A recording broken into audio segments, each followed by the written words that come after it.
Why? How could you ask me to do a thing like this? How? Because I am a vampire.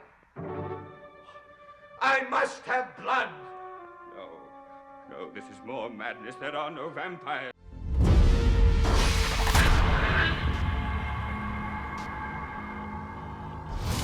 Hello, welcome back to YCFT. It's Dark Shadows time. It is. We took a small break to talk about the 90s series, which we will return to because we're very much enjoying it, but we're here talking about the second half of the 1795 storyline. Yeah. So we left off on episode, I've got extensive notes on this one. Extensive notes. Extensive.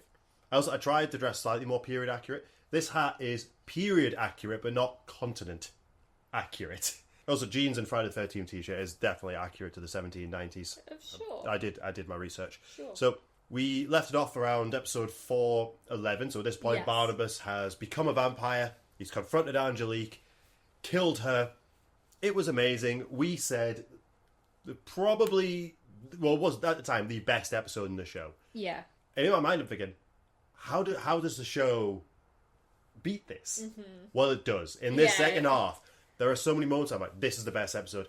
Now this is the best episode. The show it hits a point where it just keeps going. Yes. There's a couple episodes where from the beginning of this section where dawdles on a little bit, but then there's a moment where everything is just incredible. Mm-hmm. I'm going to start with episode 412 where Vicky is let out of jail. Let's bear in mind she is obviously accused of being a witch at this point. So Peter Bradford, played by Roger Davis, has let her out. He's obviously trying to defend her. She goes to try and steal the Collins history book that is in her room. This is the only thing that she brought back with her. She's caught in the act and then disappears through one of the many hidden tunnels inside Collinwood that we may never see again. Do you remember when there was a hidden door that Roger used I do. in the living room that has never been used again? Yeah. They appear when it needs to. We didn't even know Vicky knew about most of these hidden rooms. And bear in mind, this is a brand spanking new house as well. True. So did we work out that 17... Sorry, what were you going to say? I was just going to say, you think at least that Joshua would be like, there are secret panels and things in this house. We should probably check. Yeah. So the crypt's hidden room was to do with hiding guns during the Civil War. Yes. So I assume that's what the passageways in the house will be for, but the house obviously comes after. Whether you just put there for fun, currently unknown. Currently unknown. Unless they're literally meant to be in Buckingham Palace, there's servants' corridors. I mean, maybe they have that in the. I once filmed a project in the Ritz in London, and they literally have servants' corridors. They enter through different doors, and it's so that the guests don't have to see the help as much. And maybe that's what these corridors are supposed to be for. It's like that. On the one hand, that's terrible. But on the other hand, you kind of love it. You tell me if we could buy a house and have it custom made, you wouldn't put secret rooms in it. I wouldn't just put a random priest hole in for the hell of it. Why not? Yeah, I know. That's what modern housing is missing. It's hidden rooms. Then we're going on to 414. Sarah sees Barnabas. Obviously, the whole family believes. Well, some of the family know he's dead. Some of them think that he's went off to London. Yes. Millicent gets engaged to Nathan. Lieutenant Nathan Forbes. Barnabas attacks a lady, then visits Jeremiah's grave. I loved this. When he goes down by the dock, there's fog, there's I think it's a lady of the night, and he goes for her, and her body is later discovered, obviously she falls into the water. And I was like, oh, this looks amazing. Yes. This is one of those moments I'm like, is this better? The only thing that would make this better would be if it was a character that we knew, because the attack on Angelique feels so personal. But this, the way it was shot, it gives the idea of the up and coming fear that the town is going to have. Yeah. He gets known as the Collinsport Strangler. Yeah. Is the name he's kind of dubbed. I'm like, oh, I quite like, even though he's clearly biting people. Yes. Barnabas has never been good at making himself conspicuous. No. This is an issue that we will I think we're destined whether it's to have. leaving his cane somewhere or being seen by people. Yes. He's not very good at this, but he's new to being a vampire. He is, but he's not a careful vampire. No, he isn't. But there's no vampire to teach him how to be a vampire. But he just seems true. You just seem to kind of just know how to do things. He knows how to bat. So Sarah obviously gets terrified of what she's seen and basically just runs away. in episode 415, Ben finds Sarah. Yeah, she's been hiding out all night, I think, in bad weather. Yeah. So when they find her, she's Got pneumonia. basically, yeah. And she's dying. And she actually dies in Barnabas's arms in her bedroom. Yeah. And it's you see, Barnabas is devastated by the curse of Barnabas Collins strikes again. Yeah, obviously the curse being that anyone that loves him will die. I think this is the thing, one of the reasons why we both really enjoyed the second half of 1795 so much is because basically it's just the Collins family are picked off one by one. And in what feels like quite quick succession. Yeah. Starting with Sarah, and it just goes on and on. Yeah. You'll probably find that at least the first half of this, we're going to rush through a lot of stuff because there's some really important stuff that we want to talk about and probably sink our vampire fangs into. Yeah. So she dies, and which is, you know, one of those key moments that we knew had to happen because we've seen Sarah's ghost throughout. I don't want to say I was a bit underwhelmed.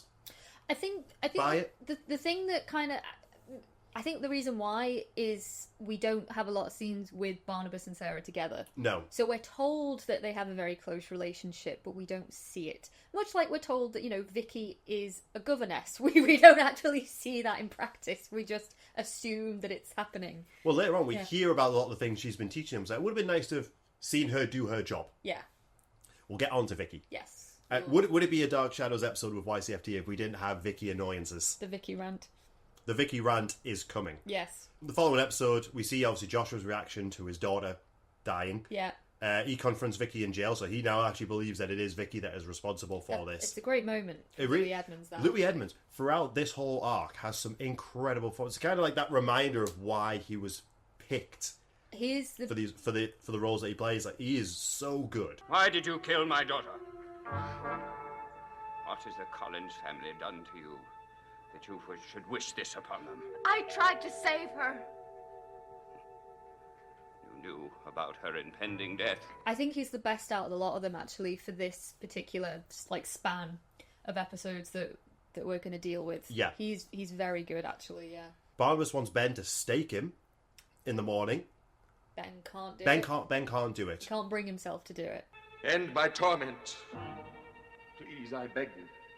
I beg you. Let me hear you say the words. Barnabas goes to see Josette, is caught by Natalie. Oh, yes. Still can't let Josette go. Yeah. Still can't. Ben goes to stake Barnabas, but it's not that he can't do it. He's interrupted by the ghost of Angelique, who we're going to see pop up several times during. She's basically sticking around to make sure her curse, goes as planned. Goes as planned, yeah. Do you think Dan Curtis was like, oh... I miss Laura Parker. we miss Laura Parker, yeah. I wonder if maybe ratings were affected when she died.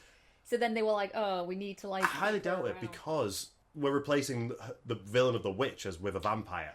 Yeah. So overall, I think this arc proved to be very popular. Yes, definitely. 419, Nathan's wife arrives. Let's bear in mind, he's engaged to Millicent. Suki arrives, and basically we're going to find out that.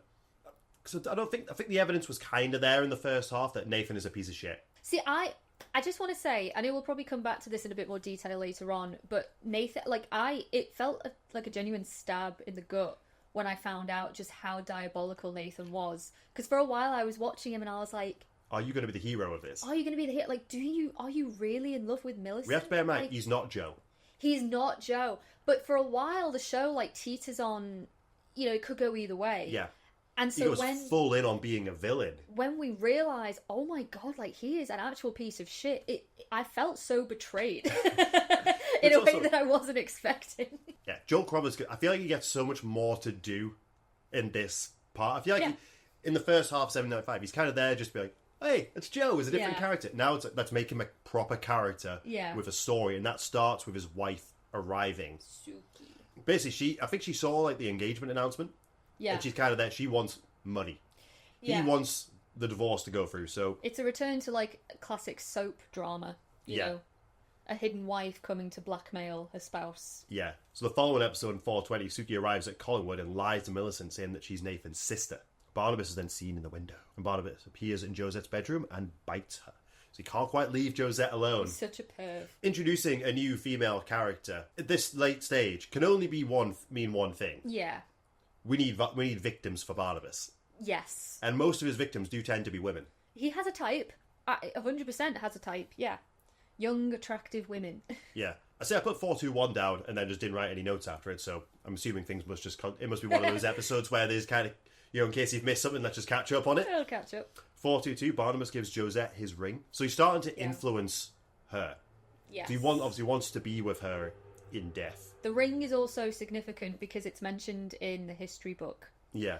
It kind of acts as a bad omen for Josette's suicide. Yeah. There's something like Josette will lose a black onyx ring the day she kills herself.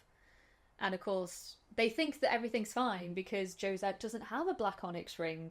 And then, of course, Barnabas gives her one. So then the Countess and Josette start to get a little bit spooked. Yeah. Joshua checks Barnabas's coffin and finds it empty.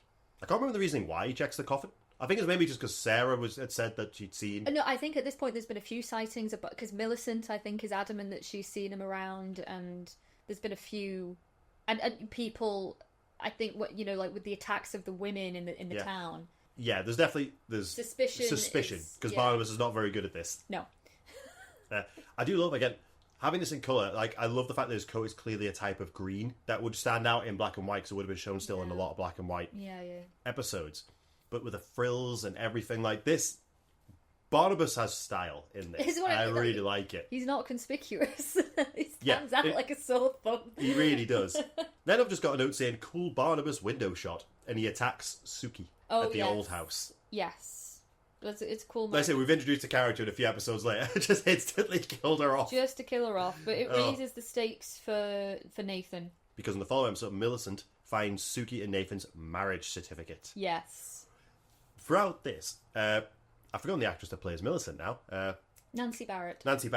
My favourite performance of her was as evil Carolyn before we went back in time. We're about to see her kind of fall into madness, and insane Millicent is now my favourite performance by Nancy Barrett. It is very good. So good and so entertaining. It's like you've got Louis Edmonds, and then like very close underneath, you've got Nancy Barrett as Millicent, just losing her shit. It's like everyone who didn't have much screen time in the first half is now suddenly getting it because we're losing characters. Yeah.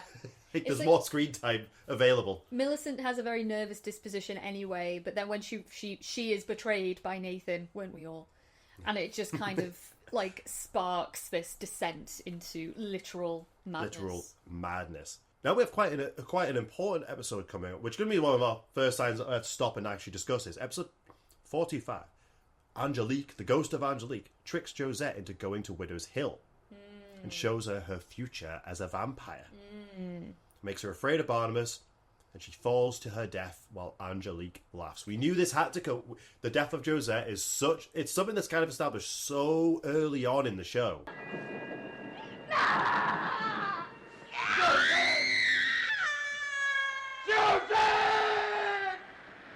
It's a very significant moment, yeah. It's been built into our conscience that this has to happen. Such a long time. It's one of those predestined moments of the entire Dark Shadows canon. Like, we know this is such an important moment in the Collins family history. Josette going over Widow's Hill. And the Countess, they've been trying to avoid this. Like, they know that it's written in the book, because the Countess has seen the book. Yeah. That Josette takes her own life. Even Josette knows that she apparently takes her own life. And Vicky's telling her Josette just needs to live past a certain point. Yeah.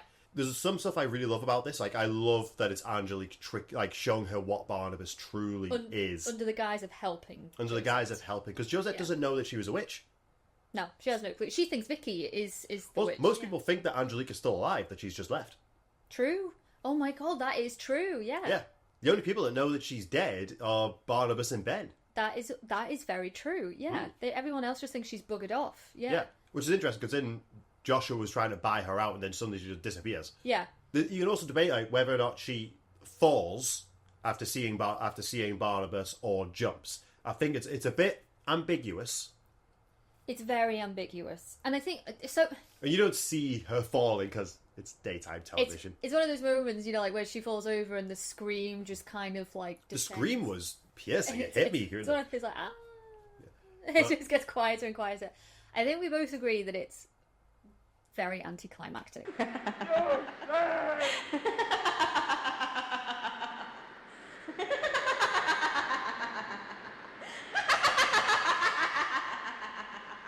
I don't think there's anything particularly wrong with the scene.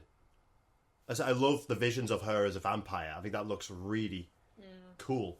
Nothing against Catherine Lee Scott. Like, No. I really like her. It's the way Josette has been written to this point. She spent the majority of the first half kind of like in a daze of Jeremiah, Barnabas.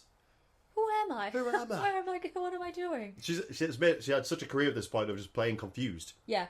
But as she's influenced by Barnabas, it's more just confused Catherine Lee Scott and confused Josette. There's no agency with Josette. Yeah. I found it more of a relief for Josette just to be taken out of the story. Josette has always been more interesting as a ghost. Yeah. Than she ever was as a person. And that's just the truth of it. Again, it's nothing to do with Catherine Lee Scott. It's just... She's a character that we've been told is amazing. Yes. Like, obviously, Vicky has this obsession with her. Barnabas has this obsession with her. She's literally been a ghost that has helped and then buggered off because a Felix threatened her. Yeah. Yeah. But she's a very important presence throughout the entire show, you know, in ghost form especially. And I think when it comes to this crucial moment, understandably, there are budget limitations. You know, there's no way that they could do a big stunt like that with seeing Josette fall off a cliff. We didn't even see that in the 90s. We don't actually see Josette going over, but I do think the 90s did it a lot better. I was just going to say that. Much more effective, because we actually see the chase. Like, we see Barnabas chasing after her in the woods. But also we have the lead up. In the 90s, you know, it's in the old house and there's fog, there's candles. Yeah. And it's so well... Like, I will say the death of Josette is done better in the 90s. I will die on that hill. Yeah. It's also... On that widow's hill. On that widow's... It's also far less ambiguous in the 90s because Yes. she leaps off that hill. Like, she pauses and then she jumps. Yeah.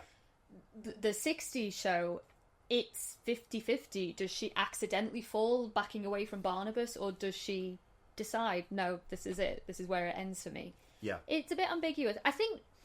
I suppose, if you, again, like going from the 90s, the fact that Curtis wrote it definitively as a suicide probably suggests that that's how he always intended it to be. We don't know what the restrictions of the TV were at the time for showing a scene like that. Yeah. But we also know, minor spoilers here, she's not the only character to commit suicide in this arc. No, that's... And the next one is way more obvious that that's what it is. There's no ambiguity there. No ambiguity whatsoever. at all. Yes. But maybe just because it was such a in theory is such a violent death. Yeah. Josette's death itself, not particularly interesting, but the next scene we have with Josette is... Oh my god. So... I don't know how close we are to that, though. Next episode, Barnabas vows never to love again. Now, this is where Millicent finds Barnabas and he just kind of vanishes in front of her. Backtracks on that vow. He does. Well, we've seen that with Barnabas in the present. Like, he constantly he overreacts all the time. So, yeah, I know. We see this when we go back. He's such a drama queen. I love it. I love that he's a drama queen. I definitely think that Barnabas' story is weirdly freed up after Josette dies. Yeah, agreed. Yeah.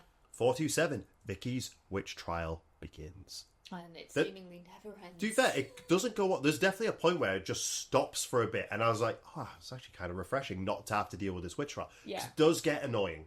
Trials and soap operas just, like, they go hand in hand. Yeah. There needs to be a courtroom drama somewhere in a soap. Next episode, Joshua sees that Barnabas is in his coffin, but insists it was empty. Yes. Ben tries to keep Barnabas in the crypt so he doesn't see Josette's coffin, because Ben's job is to dig the grave. Peter and Trask then have an argument over the court, over like the trial for Vicky. Like, Trask is basically trying to convince him that this could ruin any potential career that he has. Peter Bradford, I do actually he becomes a proper character at this point. Yeah.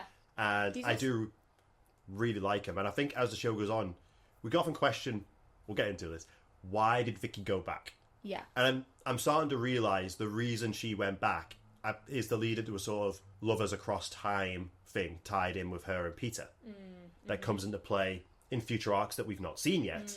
So it's good that he becomes a character, and a character that I quite like. He's a nice foil to Trask. Yeah, and Trask, he chews the scenery, and he's... Okay, like, going back to great performances, Jerry Lacey as Trask is up there. I could see why he... Cause did you read an article that was going for like all Dark Shadows villains, and he's up there? It was just on Reddit. It was fans on the Dark Shadows thread, just debating who is the show's greatest villain. And there were a few names on there that I personally didn't recognise, but hands down, the winner was Trask. Not worst villain as in, like, badly acted. Worst as in, like, the most diabolical. And Trask won by a long shot. We watched a video of someone from, like, 10 years ago summing up the series, and Trask couldn't tell... It said a great line of Trask couldn't tell the difference between a witch and a hot dog. I don't know why I love that so much. That is so true. But it's true. He's kind of like what a lot of Witchfinders would have been. It's like he's saying it with gusto and people will believe. He doesn't actually have to put any evidence forward. No, he's a fanatical piece of shit. Yeah. Again, Vicky could play this way smarter, knowing history. Aha. And this is not a great time for women. Yes, but she doesn't. But she doesn't. She does not do that. And we'll get into that. Episode 430. Barnabas wants to resurrect Josette. Of course he does. Of course he does. Of course he does. Josette's ghost then cries. It doesn't want to be brought back as the undead, and he summons her anyway, and she returns home and confronts Barnabas. All right, this moment. Again, this is where Josette is so much more interesting as a ghost. Yeah. Zombie, ghost, corpse. not entirely clear. Yeah. Just slowly walks home, up the stairs, and she's veiled. Yes. And this is how... Because I said this in the previous one, we never actually see Josette in the outfit we see her in as a ghost. This is it. She's been buried in her wedding dress. She's been buried in her wedding dress. Yeah. Now it makes so much... You always have to bear in mind when we do these videos, we haven't watched much beyond what we talk about here. Yeah. So revelations come to us as we go on. Yeah. I'm like, finally I'm seeing that link between her and her ghost. Yes. Yeah. I love this scene. Again, she becomes so much more interesting. And when she reveals her face to Barnabas, which was basically mashed from the fall, it's actually I was quite shocked by the look of her. I'd say, like, every now and then, Dark Shadows pulls out a genuinely creepy moment. It's the whole build-up to the scene, her slowly walking up the stairs, the way she's talking to Barnabas. I think, yeah, it's the implications of what she says as well. She doesn't want to be the undead, and she doesn't want to continue as this. Yeah. And she says to him, he's like, if you've returned to me now, there's no reason why we can't be together as a vampire and a ghost. Yeah. He's like, we can make this work. And she's like, we're lost to each other. You just need to accept that. Like, we had our time. It just wasn't meant to be. Yeah. And there's something genuinely quite sad about it. But also, yeah, it is very creepy. It's a really cool gothic moment. Yeah. And it's one of those moments that it's so shocking. And what was more shocking was the beginning of the next episode doesn't open with us seeing that. That's the first time we see it, and then it's done. So, where did that scene end? How did it end? Yeah. Usually, they'll do almost like a previously on Dark Shadows. We have to watch the ending of the last episode as the beginning of the new one. Yeah. And we just don't see that face again. And maybe it was just too shocking. Who knows? Maybe. But that is the most interesting scene of Josette in all of 1795. That's true. And I thought it was great. It was very well done. Yeah. Again, we're fully in the supernatural at this point. Yes. At this point, Barnabas chooses to stay at the old house. Yes. He chooses just to live in, where him and Josette were supposed to be married and were supposed to be happy. His coffin's in the basement. His coffin's now in the basement, like we see in the modern day when he moves back in there. Yeah. This is probably the worst decision Barnabas made, because it's obviously Ben's job to keep people away from the basement, and I feel like every episode someone else just goes into the basement. Yeah. He should have stayed in the crypt. But this episode also sees the arrival of Daniel Collins. Yeah. Played by Dave, the actor that played David. Yeah. And I believe we put Daniel Collins arrives? Question mark? So he tells Ben that he's running away. And I had to question, I was like, we haven't seen him before. Has he literally meant to have just arrived? No, he's meant to have been there through the whole time. Why did we never see him with Vicky? We see this later on when he talks to Trask a lot about the things Vicky's taught him. Vicky has never mentioned him. He's never seen with Sarah. Where's he been when all the family have been dying off? Was the actor just not available? I was so confused. It was so jarring. We are literally just meant to assume he's been there for the entirety of 1795. He's also like a third taller than he was the last time we saw him as the actor. He's grown up a bit. Yeah. I do think he's getting better. Yeah, he's getting better. The thing is, he's always been quite good at memorising his lines. Yeah. In comparison to some of the adult characters. Yeah. So I'll give him that. But yeah, it was so jarring for this character that was meant to have been here for so long, the entirety of the story, just suddenly be a big thing. Yeah. And the first thing he does is say he wants to run away. I'm like, You just got here, You dude. literally just arrived, mate. What are you talking Yeah. about? Yeah. So God, so much happens. This is episode 433, so that's Barnabas using the same house, Daniel Collins, obviously Ben trying to stop him from running away, and Abigail finds Barnabas's coffin. Right. Abigail is such a despicable character. Obviously, she's honed in on Vicky just because essentially she doesn't like her and she's a bit different. And I imagine this must have happened back in the time. The idea of, like, women turning on other women. There must have been women that claimed other women were witches. Oh. That would have led to them getting killed. Definitely. There's an interesting line later on where when Liz is talking to Joshua about his sister, about Abigail, saying, was she happy? And he's like, yes, of course she happy. He's like, well, was she ever ill? Yes, maybe once. And it also comes down to, like, was Abigail just incredibly unhappy in her own life? And she sees this new woman arrive who is, you know, wearing clothes that she would never be seen in, is more open-minded than she ever could be, and is seemingly liked straight away. Did she generally believe that Vicky was a witch, or did she just hate the idea of Vicky because she's the polar opposite to her and she could never be what Vicky is? You're so right. Like, that conversation with Naomi and Joshua, it is actually really important. I remember it. Abigail, what are you doing here?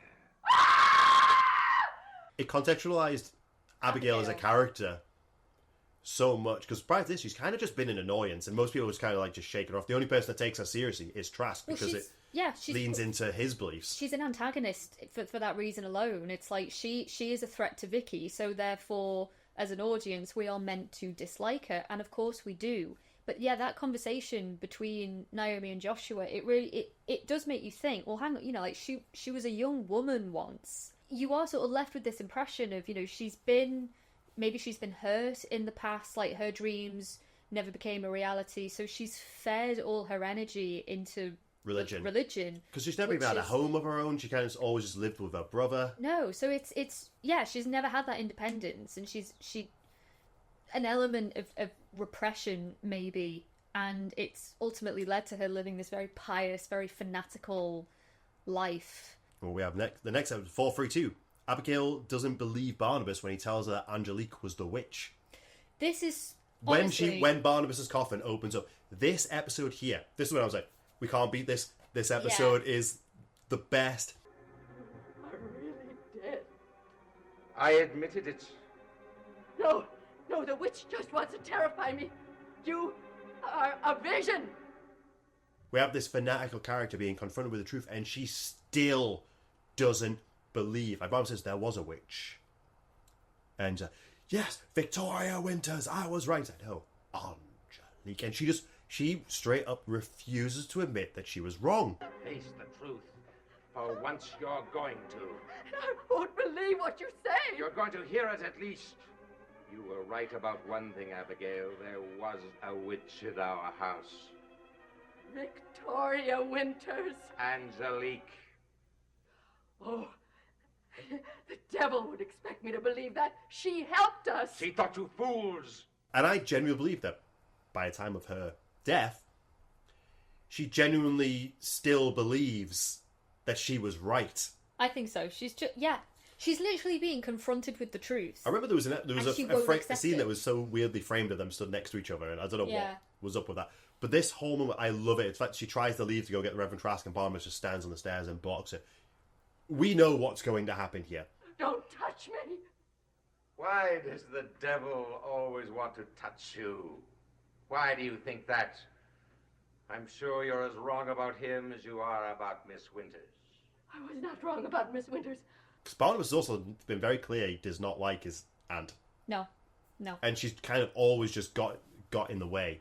Oh my god, it's such a good... It's such a satisfying end to a character. But what's also interesting is Barnabas doesn't technically kill her. No, she dies of fright. She dies of a heart attack, basically, yeah. And I suppose you could argue, like, he kind of brings that on. Yeah.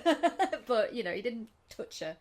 But it is such a brilliant moment. But it's equally frustrating as well, because, yes, he is literally telling her Vicky is innocent, Angelique is the witch, and she just, like... I think can't handle it. She accuses Barnabas of, you know, like, being like an apparition of the devil sent to test her, test her will. And it's just for fuck's sake, Abigail. Come on. I've said some of the best episodes in this show happen in this basement. So, yes. But anyway, that's another Collins family member dead. Yeah. I've then just got Trask as a dick to Daniel. Isn't he always... Oh, yeah, because he accuses Daniel of being possessed by the devil. Being possessed, influenced by Vicky as a witch. And this is where we find out some of the things that Vicky's been teaching them about how people are going to fly and stuff like and stuff like that. And that was annoying me because I'm like, we've not seen Vicky with... We never see Vicky and Daniel together in a scene. No, but bearing in mind, like, the governess was hired purely to look after Sarah. We never heard Daniel's name. There's no mention of Daniel. So it is confusing. Yeah. I wrote something down. A fun drinking game idea. Take a shot every time Trask says the word devil. Because there's a span of episodes where it's literally just constant. Yeah. You're possessed by the devil. Say no to the devil. It's relentless. Abigail's body is found kind of in the woods near the old house. Yeah. Yes, yes. Daniel runs off into the forest and he finds Abigail's body. Yeah. And this is episode 433. So Trask blames Vicky for Abigail's death because naturally it was the witch who's in prison that killed. Of course. Because obviously they were quite confrontational with each other. Yeah. Pierre convinces Nathan to come in and be a character witness for Vicky. And I think this is when he truly turns and becomes despicable. This is where, yeah. Because he obviously hid her in the early days. He was a friend to Vicky. He was a friend of Vicky, but he betrays them. And it's also he can get back in with the Collins because obviously Joshua doesn't want him in the house after his marriage was revealed. This is such a soap opera moment. Very soap opera. So he betrays Vicky. And Pierre puts up a pretty good defense when he cross-examines him. So you basically says, you helped Vicky because you were attracted to her. And he's basically trying to attack his character, and Trask obviously he twists it so it's obviously the witch's influence. Yeah. That works for so much as say witch's influence. You were scared of her, that's why you helped her. Yeah. So he's doing this purely so that Trask will put in a good word with Joshua and try and get him back in with the family. Which he does. And it's a truly despicable moment, and I think you can generally see that Vicky is devastated in this moment. So was I. I was right there with her. Following episode, Nathan and Peter actually have a bit of a fist fight when he confronts about it. Yeah. Ben testifies in court. Yes. Barnabas sends Ben, cause Barnabas knows he can't help Vicky, but Ben can tell the truth, and this is another great moment. Because Ben is obviously scared. So last time he tried to say the name Angelique, he nearly choked death, but he could say it, and he's, he's telling the whole story. Because I know who the real witch was. You mean the strange things that have been happening in Collinwood really have been the result of witchcraft? Aye. Angelique appears. This kind of ruins the whole testimony because Ben is seen as mad because he goes, "No, you're dead. Yeah, you're dead." And obviously, everyone else thinks that Angelique is still alive. It is so good. It is. That woman's dead.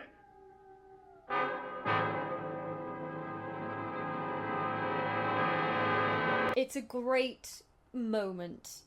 And it's genuinely surprising to see Angelique just appear. Yeah. And deliver. We saw that in the 90s one. And I was thinking, is this just for the 90s? Or it turns out it happened in the original one as well. Happened in the original one as well. She's way more powerful in death than she was in life. Yeah, it seems so. Thea David. Thea David shines. Kills it in all of this. The return of him in 1795 has been a highlight throughout for me. Yeah. Dead!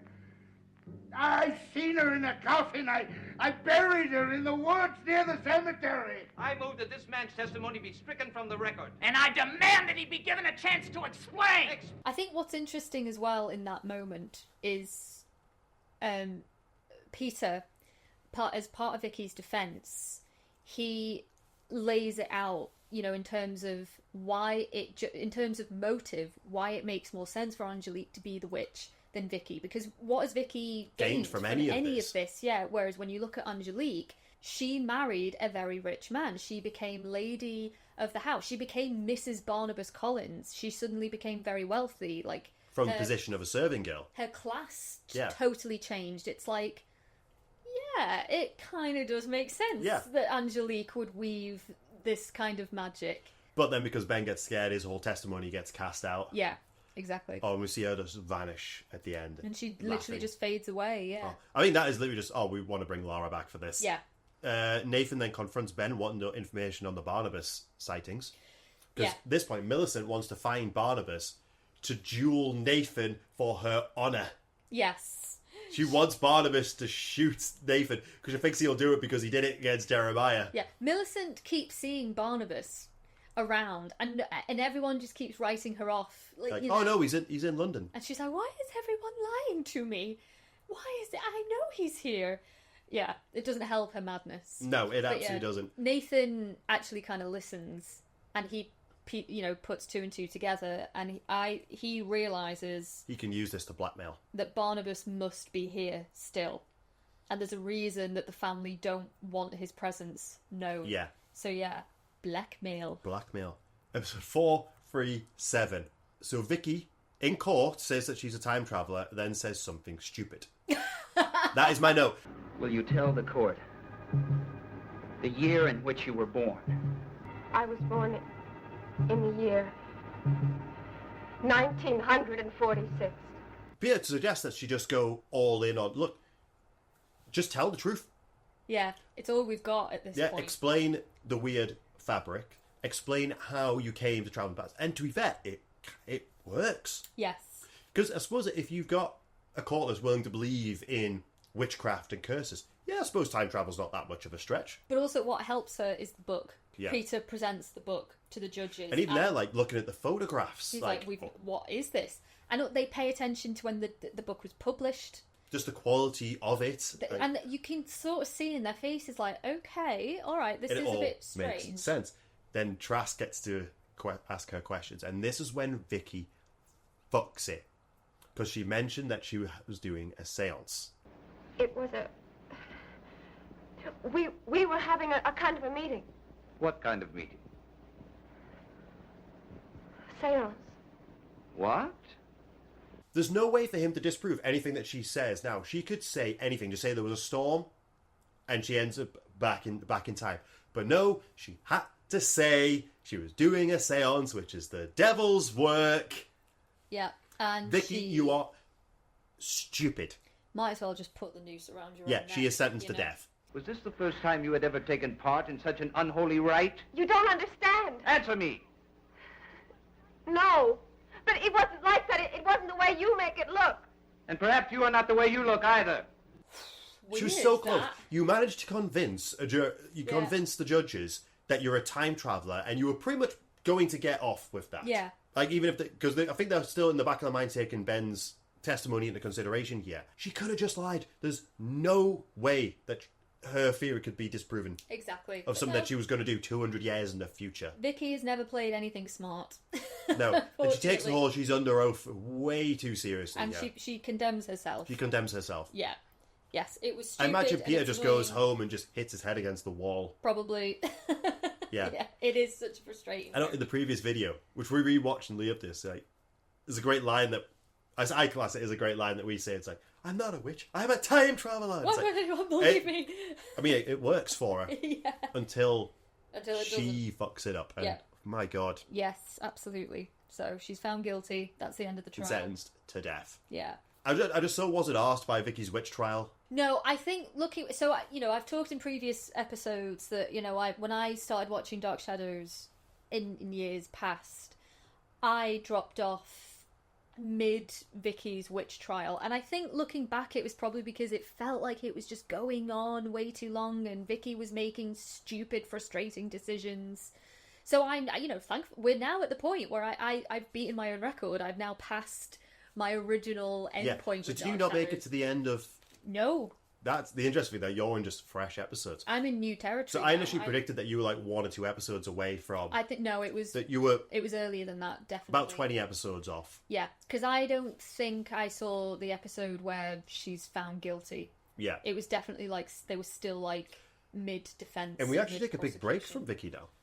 Yeah, we do. We focus on. So other how does it things. feel to be in fresh episodes that you've not seen before? It's exciting. You're me at this point. I am. I have spoilt so much of the show for myself though, just by Yeah, researching ahead. unfortunately. Yeah. But yeah. The stuff I've seen that I've not told you about. Yeah. I can't help myself. I have to look ahead. Yeah. I'll spoil this 60-year-old show. Yeah, I know. So she's finally sentenced to death. Yeah. Next episode, Naomi slaps Trask, which was pretty cool. Oh no. Naomi gets way more interesting here. Okay, no, because we forgot about this. She goes against Joshua and testifies in court, but we don't see it. I just want to linger on this a minute.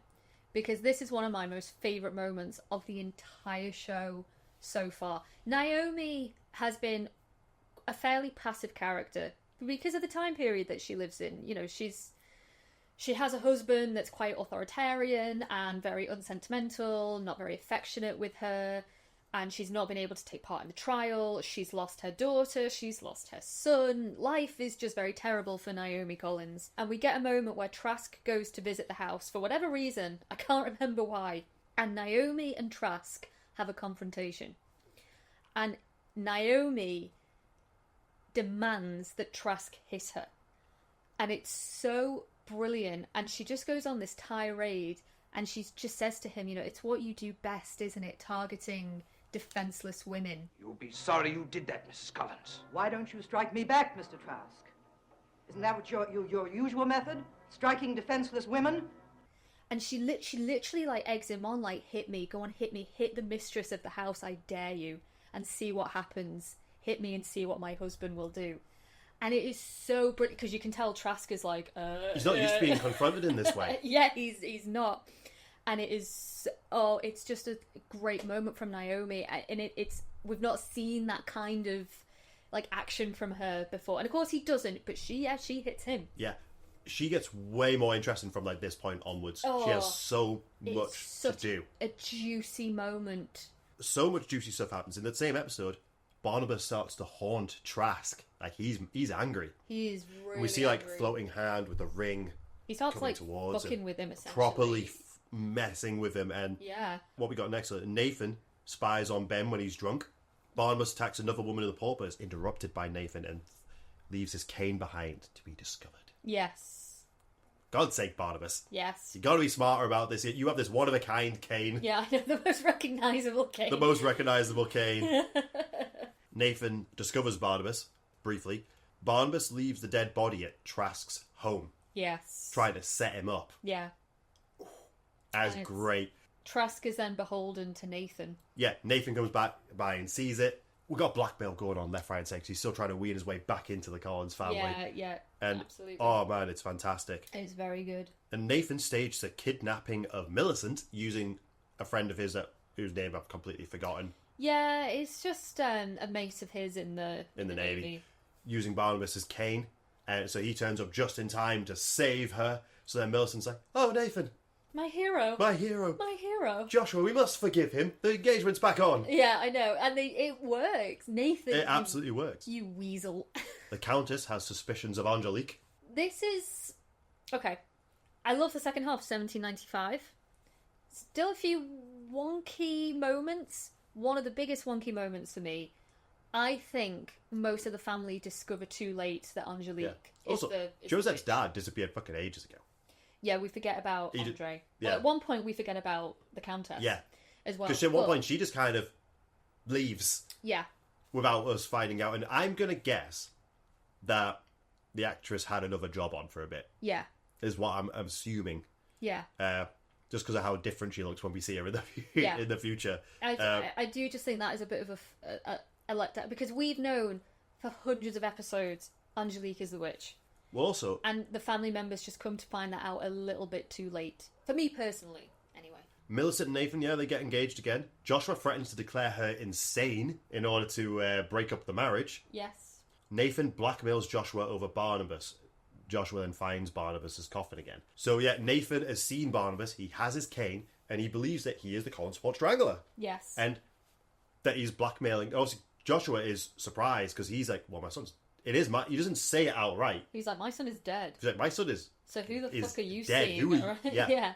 But obviously, Clarkson Millicent has been talking about seeing... obviously, people keep pointing out that they've seen Barnabas around. He's like, but my son's dead. Dead. It's impossible. So... And again, this is when Lou Edmonds is good here. But then Nathan is just so despicable. Yes. Like, Joshua is a character that would never allow himself to get blackmailed. No. Because he's quite an emotionless character. He keeps everything so close to his chest, but like... As soon as he's dealt with a situation that he physically can't deal with, he kind of just breaks down, or he doesn't know how to handle what's the right thing to say.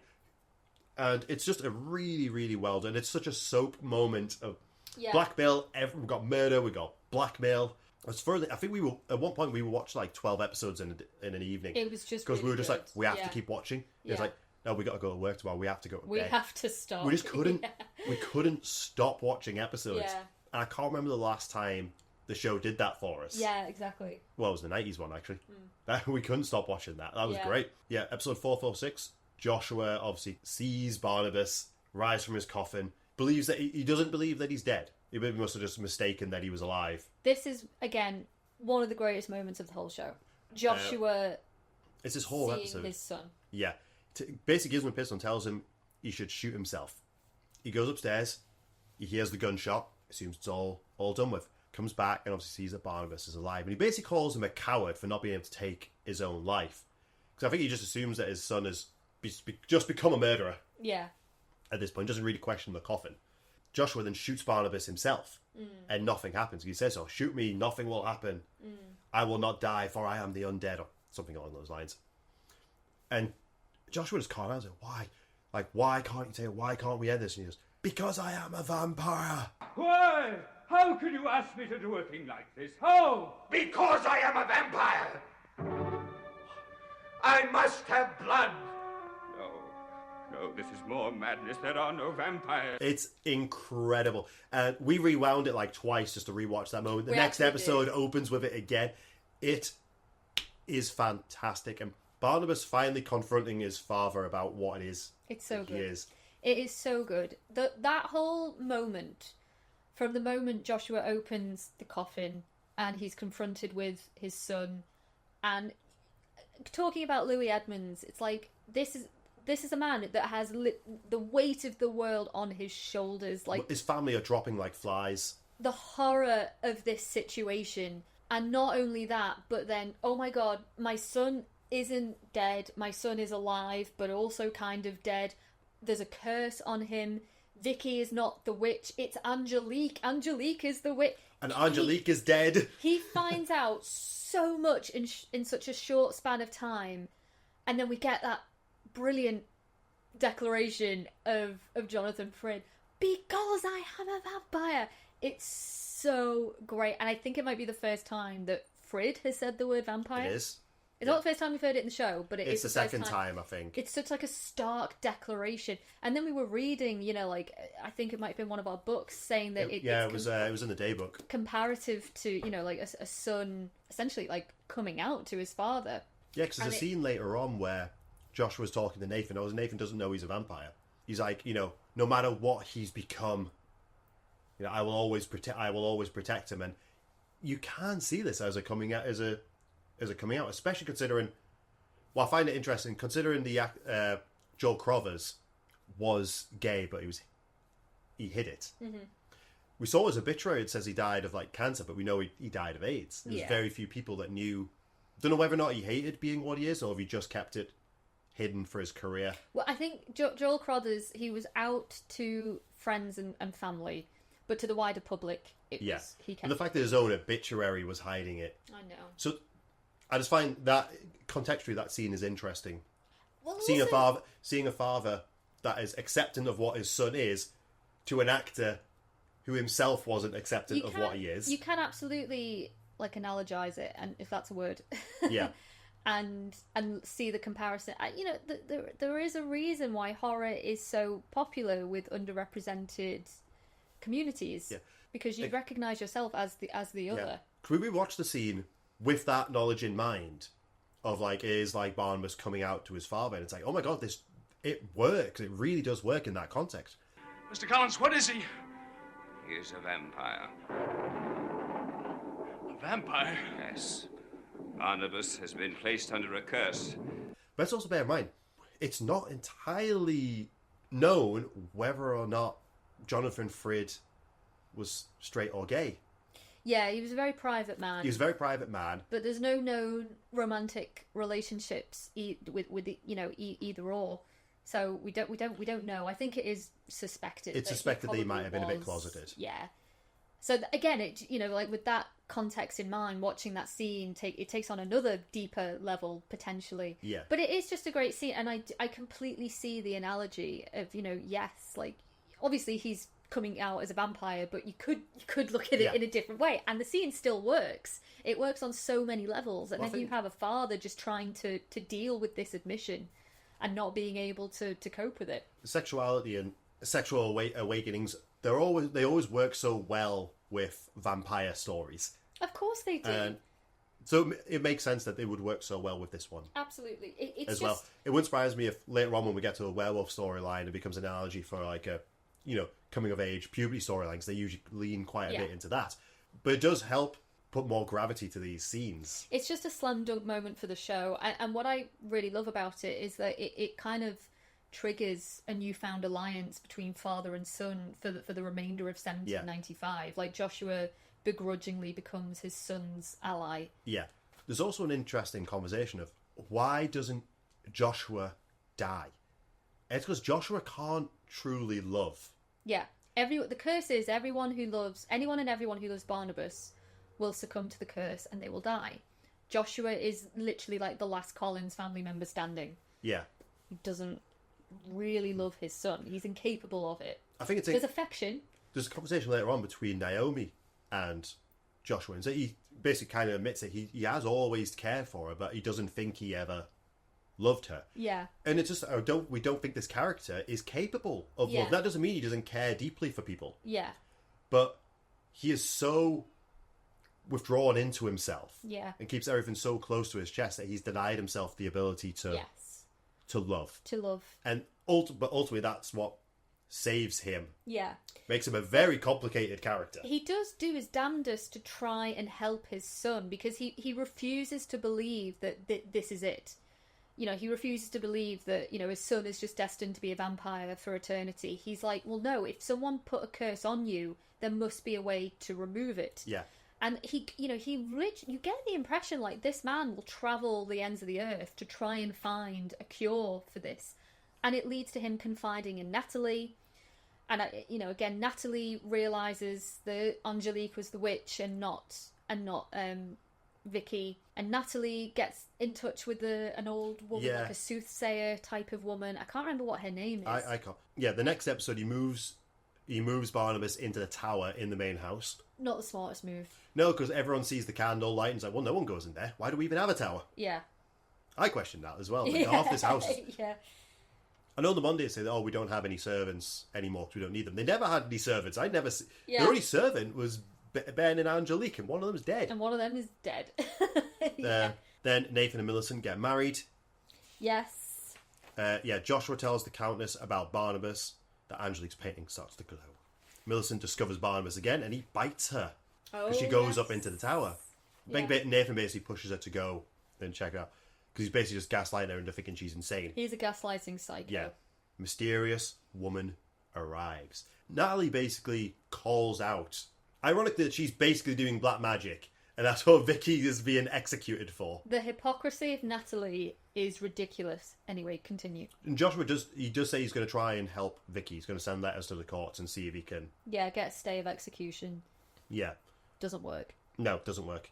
The mysterious woman arrives, and it's really cool. The doors open, lightning flashes. I'm like, oh, nice moment. Yeah. Yeah, I can't remember. She's literally only in it for a couple of episodes. She had a weird name. Like, it's not Bathsheba, but no, it's something close similar to that, yeah. She's a good witch. So the following episode, we have a vampire exorcism, essentially, and this woman says to Joshua, what is it? What am I going to find? Basically wants him to admit what his son is, and he goes like, my son is a vampire. Yeah. Yes, Joshua. Yeah.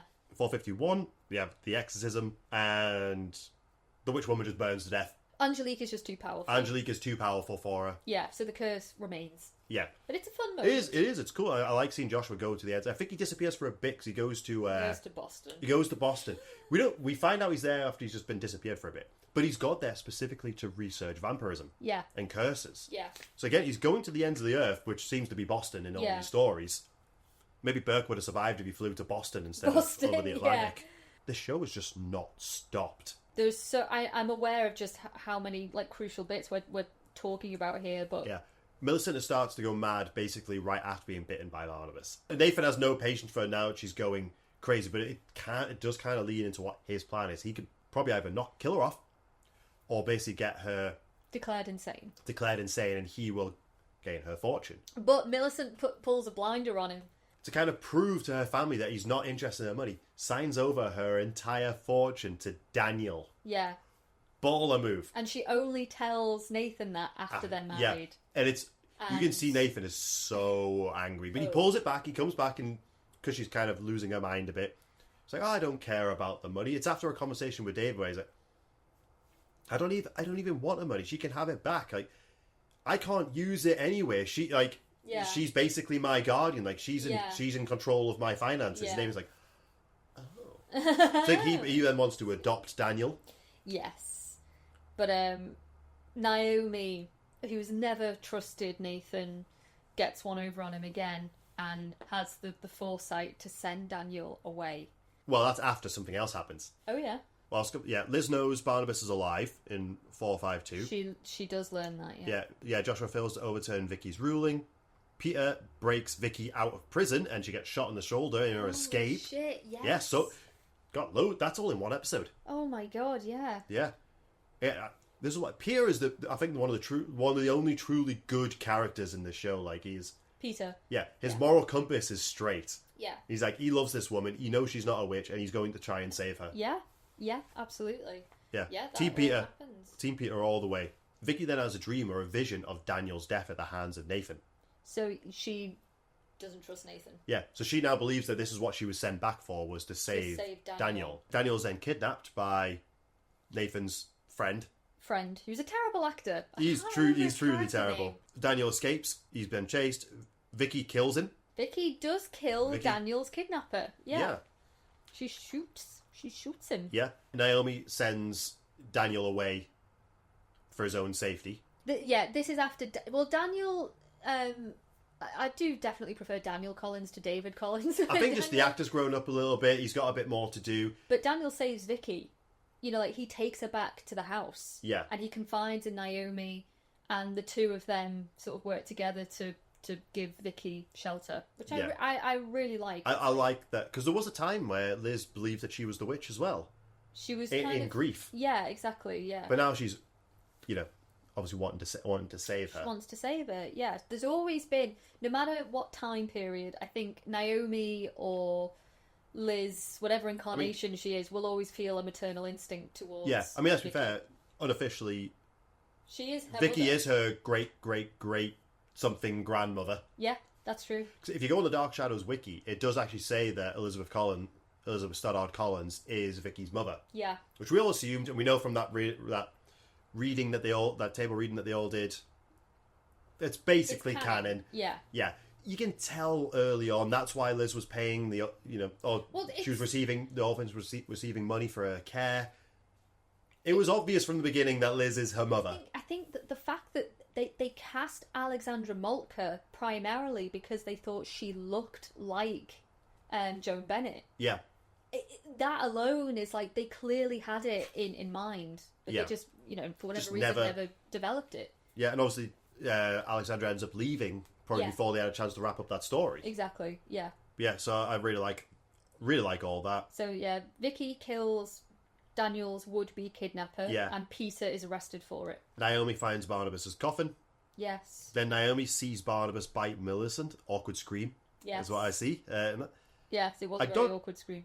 Vicky being dumb again is my note. Gets discovered by Nathan. Oh, because she's hiding in like that little study room that we don't really spend a lot of time in usually. And Daniel says, and Naomi says, "Okay, we'll knock 3 times, so you know it's us."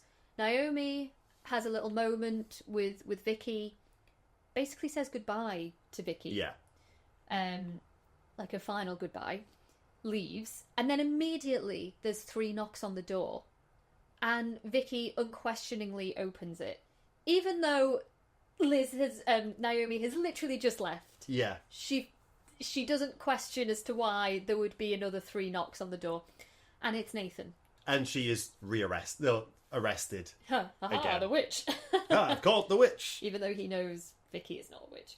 Obviously, then the shock of seeing what Barnabas is too much for her.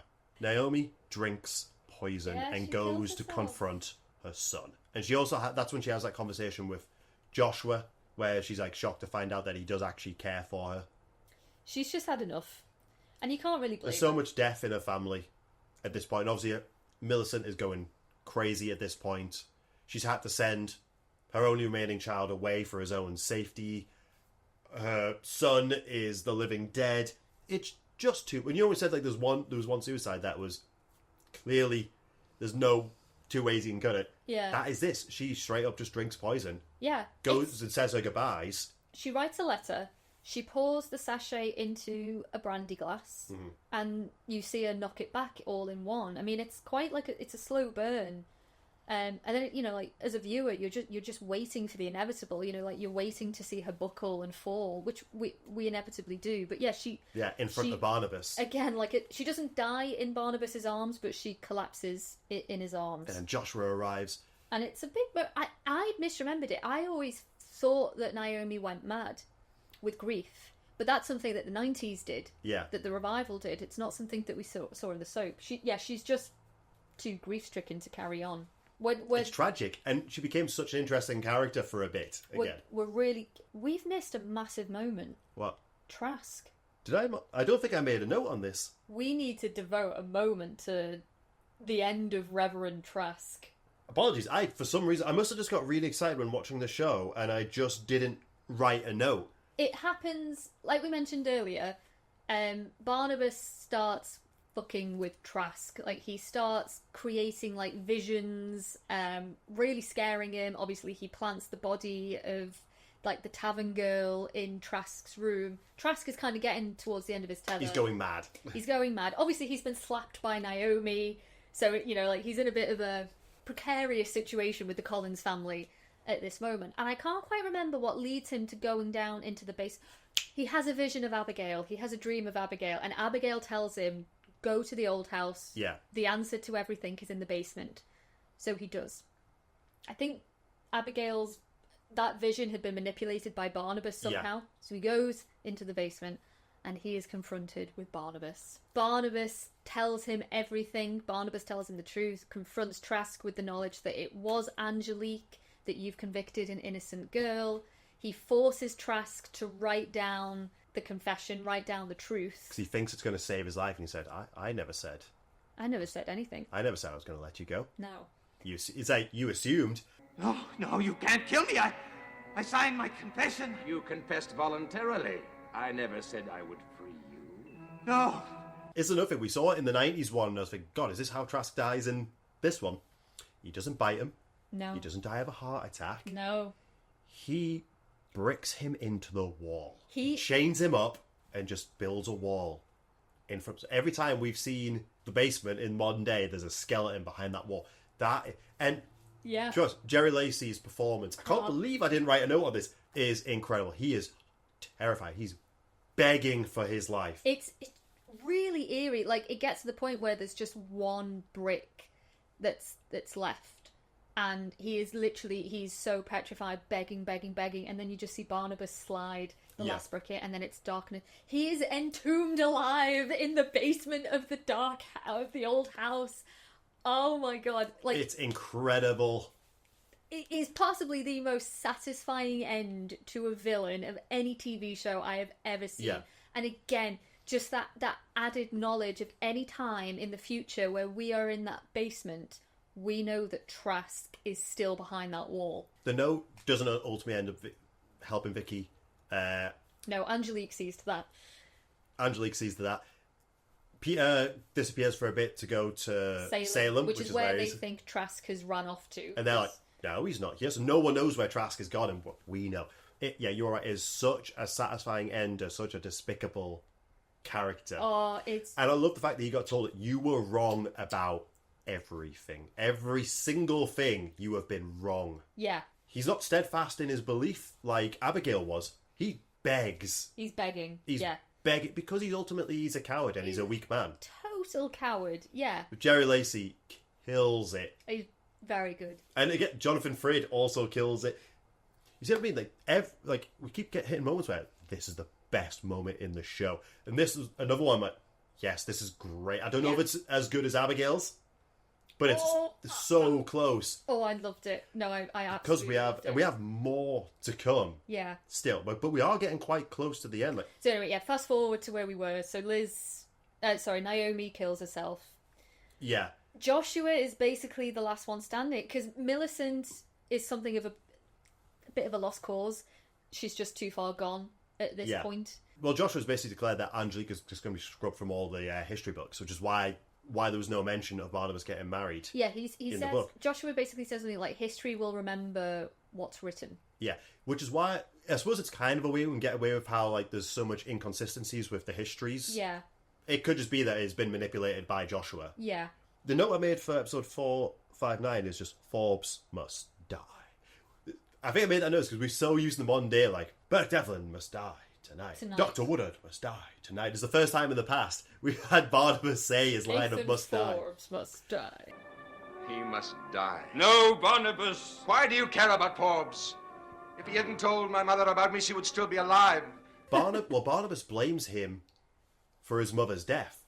Yes, because in Barnabas's eyes, which is true, if it wasn't for Nathan planting the idea in Naomi's head that Barnabas is still alive, then she wouldn't have gone snooping, she wouldn't have discovered the coffin.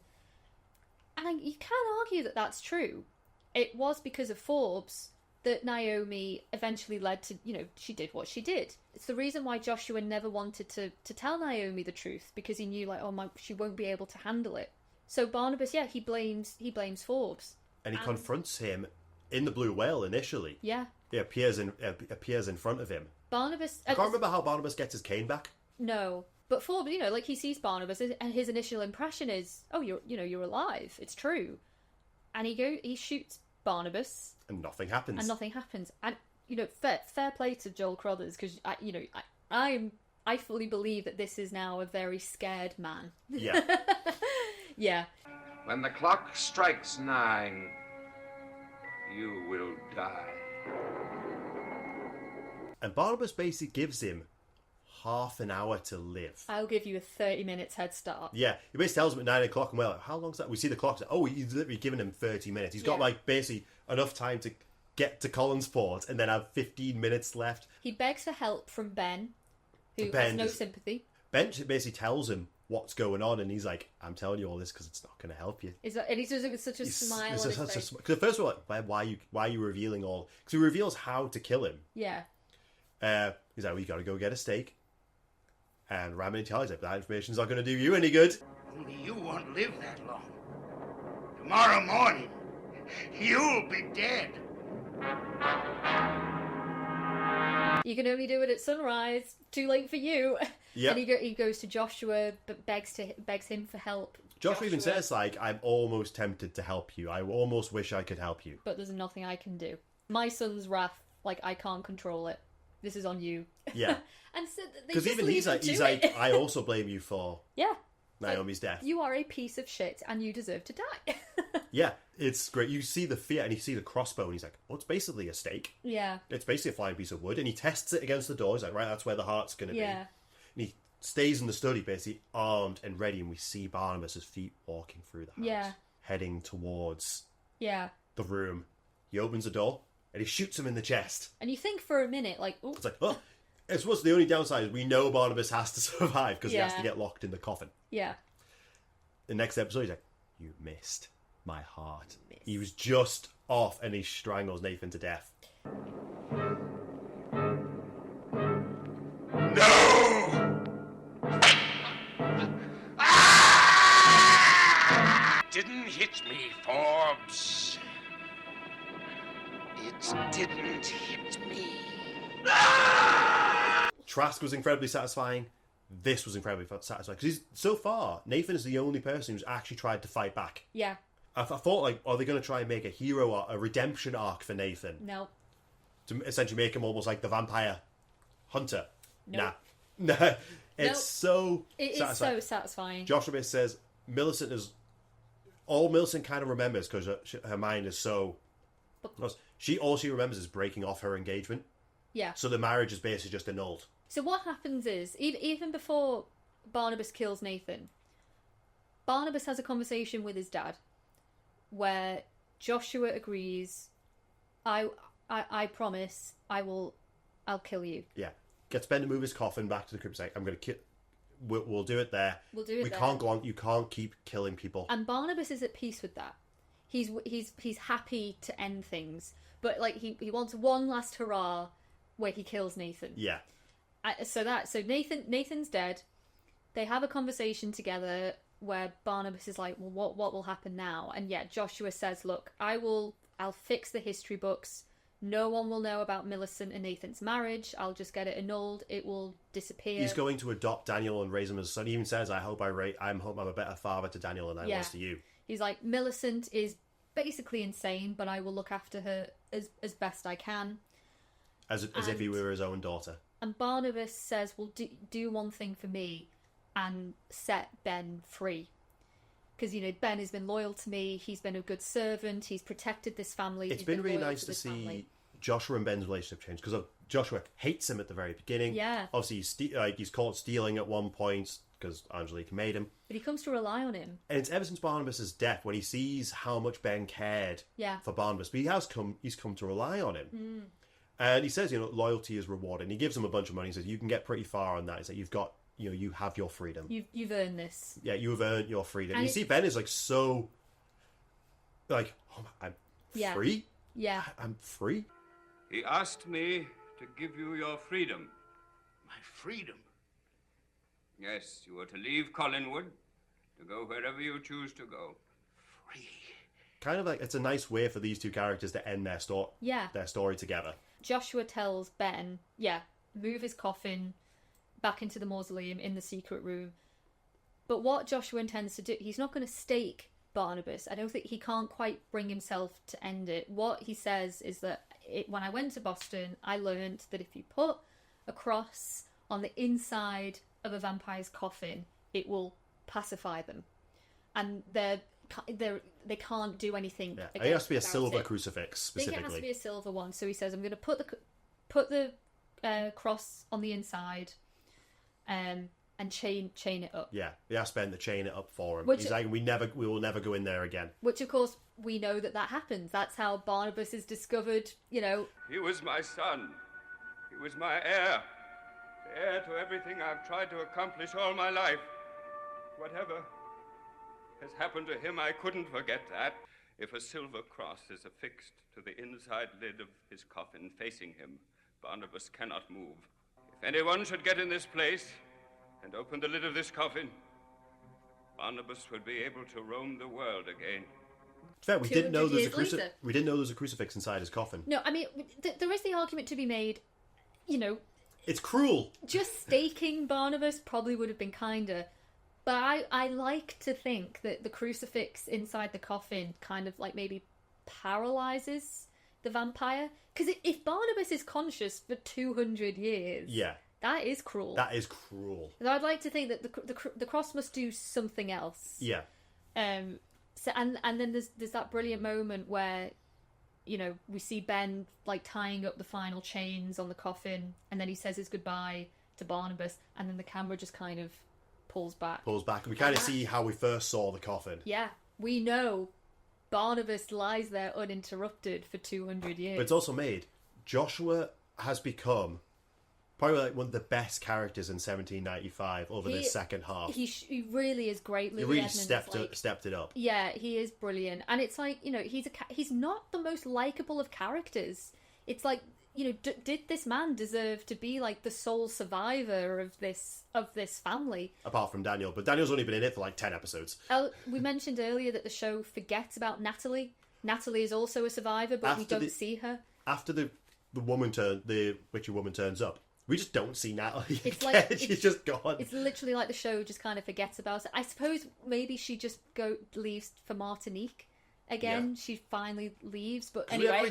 We never really got to see her grieve Josette. No, we didn't really, no. We never saw her immediate reaction to the death. Maybe she was also kind of relieved the whole thing was over. Yeah. Because they've had nothing but bad luck since they got there. No. So, I suppose we're up to the last part of 1795. Yes. Joshua's requests for Vicky's release, it doesn't amount to anything. He goes to the judges... And the judges say, look, unless you present any new evidence, the verdict stands. And Joshua's like, well, isn't my word good enough? Like, is this not enough? In It's court, like, it would have been. yeah, and they're like, well, not after the fact. No, it's like unless you have hard evidence, she's gonna hang. So we're back to Vicky now. We're back to Vicky. And to be honest, I think Alexandra Moltke does a really good job of looking terrified. Peter is given a few moments with her. We know from when she goes back in time that the death of Nathan's friend is pinned on him, because Nathan said it was him that did it. And he is going to hang for it as well a few days after Vicky does. Yeah. Again, in Cribside, they have this nice moment where he says, like, no matter where you are, I will find you. I know. I And love that. I love that. Yeah, it's like, Again, I it kinda- will find you across time. I will see you again. So Vicky does save Daniel to ensure that the Collins timeline can continue. But Daniel was always fine. Daniel must have survived even in the original timeline. That's why I think the main reason she had to go back was purely to meet Peter. Because, as I mentioned earlier, she still doesn't know that Barnabas is a vampire. Vicky dies. And this is how we end 1795. It ends literally with the noose dropping.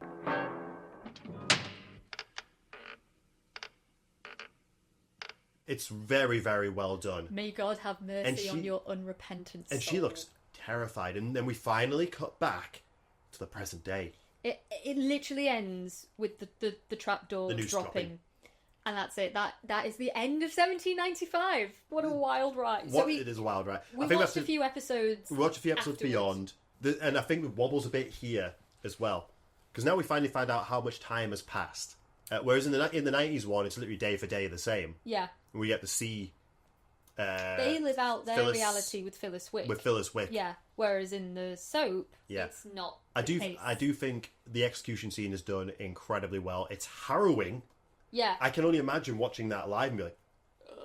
It's not entirely clear what happens. Yeah. So yeah, I've got, I think, 461. I've got moments went by. So I believe it's 460 is when she's hung. Okay. And that's technically the end of 1795. Yeah. Then we're back in the 60s. Although we're technically in 1796. And by the show, constantly goes back and forth on it's not entirely clear. They confuse it themselves. Yeah. But she's meant to be back in time for 6 months. Yeah. Roughly. So it does cross into a new... Yeah. Yeah. So there's time where the 1795 flashback becomes the 1796 flashback. It crosses over. It crosses over a bit. It doesn't really matter too much. Yeah. So we never actually see like Christmas with them or anything, but it must have happened. That must have been a depressing Christmas. Yeah. Because she's executed in the April. Yeah, I do remember it's mentioned that she does go back in time in October. Yeah. So that works out. That's 6 months. Yeah, that does track. So quite quickly Christmas must have came and went. So yeah, months went by in 1795. Moments in 1968. Yeah, time worked a little bit differently. Time worked a little. I don't know how I feel about that. I think you said it maybe just in the time they couldn't have it be the same way. So moments after, we see the family's reaction. We see this woman in the chair, and we see Barnabas's reactions. What are you doing? He recognizes her. He recognizes Phyllis Wick. What are you doing here? Which is interesting, because you would assume Vicky going back in time would change Barnabas's memories, but it doesn't seem to. We did bring this up, I believe it was in the last episode of this, where we said, well, surely if Vicky's went back in time, Barnabas would recognise her. It kind of has fixed that issue for us. My theory is, so we know there's parallel time stories coming. When she went back in time, she hasn't changed Barnabas's timeline, but she's created a new timeline. Yes. That's my theory behind it. Yes, yeah. But I did that fear in Barnabas's eyes. And then suddenly the woman starts writhing in pain and grasping at her neck. Yeah. And the lights go out, there's lightning, and Vicky is back. And the family are so confused. So confused. What happened? You know, Vicky's screaming that woman go? in pain. And we cut back to 1796. They take the hood off, and Phyllis Wick has been executed. Yeah. Which, according to the history books, is what happened. Yeah. So it's now kind of assumed that everything that happened to Phyllis. Vicky happened to Phyllis. And Vicky later on has problems thinking, well, does that mean was Phyllis supposed to fall in love with Peter? As far as I'm aware, that's going to lead to some interesting... Vicky and Peter have interesting stuff going forward. Yeah. So she's got bruises around her neck. She still has a gunshot wound. She's in a completely different outfit. So the family comes round quite quickly to... She travelled back in time. You said we didn't see enough of the family's reaction. For a while, we kind of only see, like, Barnabas, Julia Hoffman, and Liz are the only ones we really see after that initial moment of her coming back. They also use it as an opportunity to reveal that Julia is actually a doctor. She's not a historian. Yeah, she's like, I'm a doctor. It's like, but I am writing a book. Yeah. But she's got a whole new... She goes away afterwards. It comes back with a whole new haircut. I'm like, she must have been wearing a wig. That's why I think she disappeared at the end of the story. I think she had another job that required her to cut her hair. The actress had to leave. I actually think she suits this new hair better. She looks far more feminine, for starters. That last haircut was doing nothing for Hoffman. It was awful. She does suit the new hair. Yeah, it's like it's a pixie cut. She literally basically says, new hair, new me. New hair, new me. Yeah, she hoped it would, the revelation of what she really is a bit of a fresh start. So before we get too far into, like now we're back in the 60s, I think we just need to linger on Vicky for a moment. Because as great as her final moment in 1795 is, I love that we end it with the hanging. I think that is perfect. Let's just talk about the whole Vicky saga of going back in time. Yeah. Because... Can we just quickly blitz through these next couple of episodes and then we can talk about Vicky? Because I think it is quite important. It annoys me that they go into... Vicky kind of instantly forgets everything or assumes it was all a dream. It's very murky. She doesn't forget everything, but she comes... When she comes to back in 1968, everything's a bit foggy and she doesn't quite understand what's happened. And I had this horrible moment of... Is she going to forget everything? Is she going to forget everything? Are we is this going to be another... Have we been through all of that and she's not going to recollect anything? Not quite. Barnabas obviously assumes, like we all would assume. He's like, oh my god, she must know my secret. Nah, you're fine. We assumed she was going to... She knows bugger all, mate. Yeah. So we get Barnabas instantly jumping to it. So he reignites Barnabas jumping to conclusions? Yeah, overreacting. He instantly reignites his team up with Hoffman. Yes. And she's like, I can help you. I will help you. I will help you. And she kind of hypnotized Vicky to try and find out what she knows. And basically, the only thing she remembers from 1795 is Peter. Basically nothing else, and kind of has flashes of her own execution. The process of time travel has made her quite unwell. Which we don't know what the effects of time travel are. We saw that she was quite vague when she arrived in 1795. In episode 462, The Return of Jeremiah's Ghost, that was kind of cool. Jeremiah is now acting as something of Vicky's protector. Which is weird, don't know why. I wonder if it's a Burke connection. Because obviously, the guy that played Burke played Jeremiah. Yeah. Burke is Vicky's first true love. So I don't know if that was... maybe the logic behind it. I'm not sure. Barnabas bites Vicky to try and make her forget because he's jealous of Peter. He's jealous of a man who's been dead for 200 years. But it doesn't work. It doesn't work. Something is stopping. Vicky is the one and only person he's bitten that doesn't fall under his spell. Yeah, and he's losing his grip on Carolyn. She's rebelling against him. She's rebelling because she wants to go on dates with modern day Jerry Lacey. Yeah. Who wouldn't? She still goes to Barnabas when he calls, but she's like, I have a date tonight. I will do what you asked me to, but I want to live my life. And she kind of begs him to release her. Yeah, she is rebelling, definitely. Yeah. The last episode we watched was episode 463, where Vicky searches for Peter's grave. Yeah. Liz goes and searches the history books, finds out what happened to him. She visits the grave. She's going, no, I have to save him. It's happening today. And Liz like, it was 200 years ago. Obviously, For Vicky, her, it was like yesterday. It was like yesterday. Literally yesterday, yeah. Yeah. And you can feel how devastated she is. She then purchases a portrait of Angelique, the same portrait that we've seen. She felt compelled to buy. But she can't remember who Angelique is. We debated this. Does Vicky find out that Angelique's the witch? I believe she does.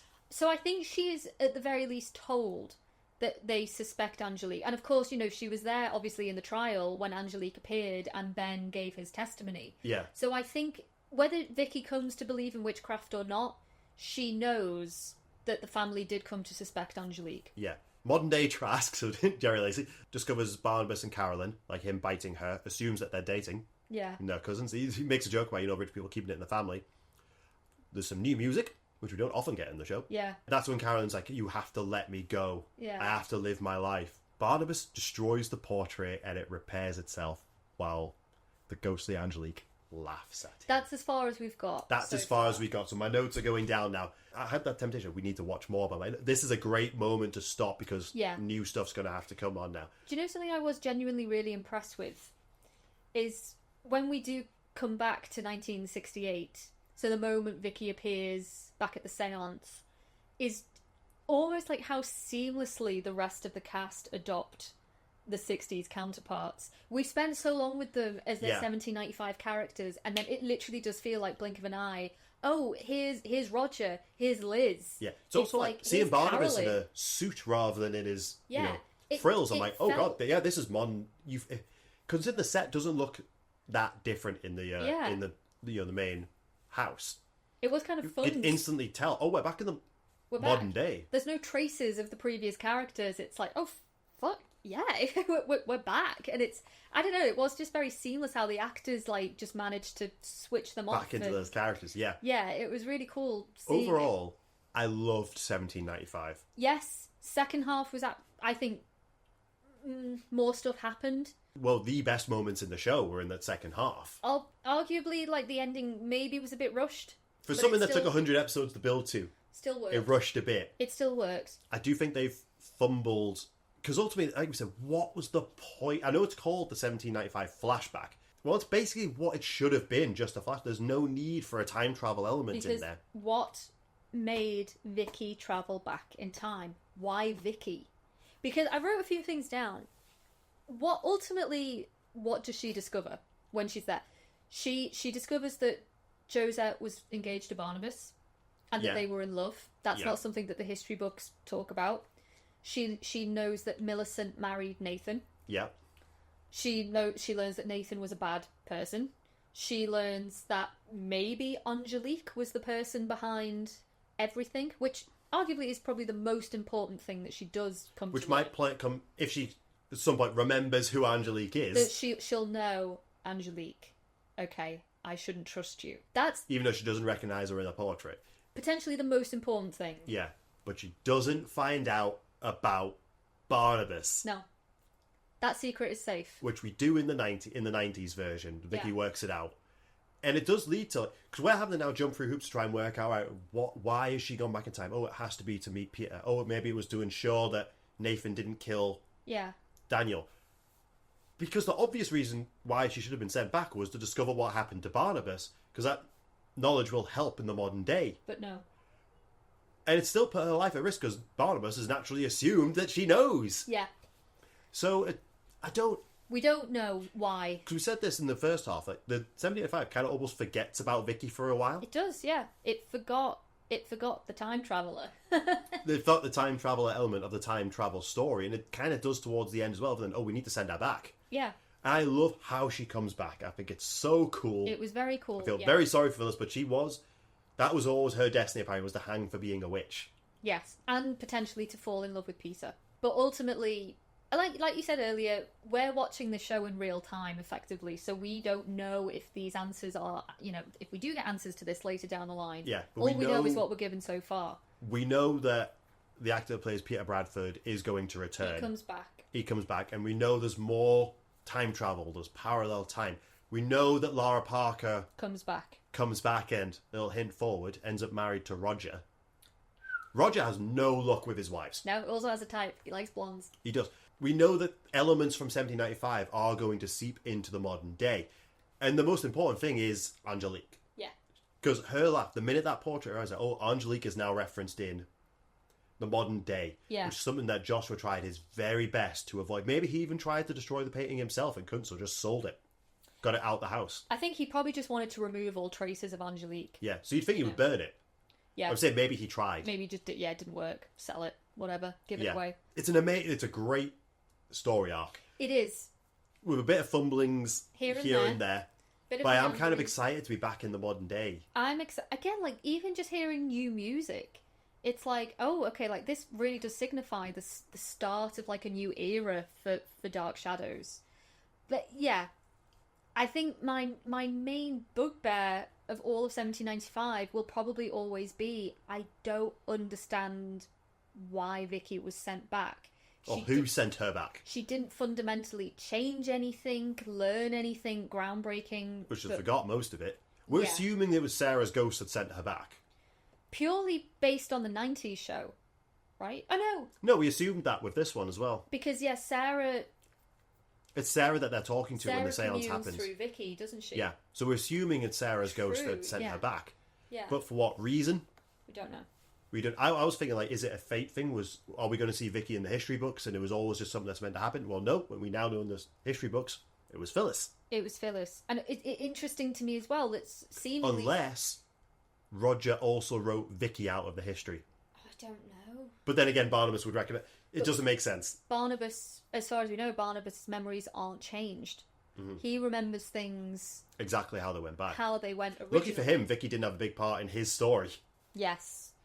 So we'll see how things play out, I guess. Yeah. Overall, loved 1795. Yeah, it's been great. Like, I feel like 1795, we've dedicated 2 episodes to basically just over 100 episodes. Our very first video on this, I can't even remember it being like that long, maybe like 40, 50 minutes. We talked about over 200 episodes. Yeah.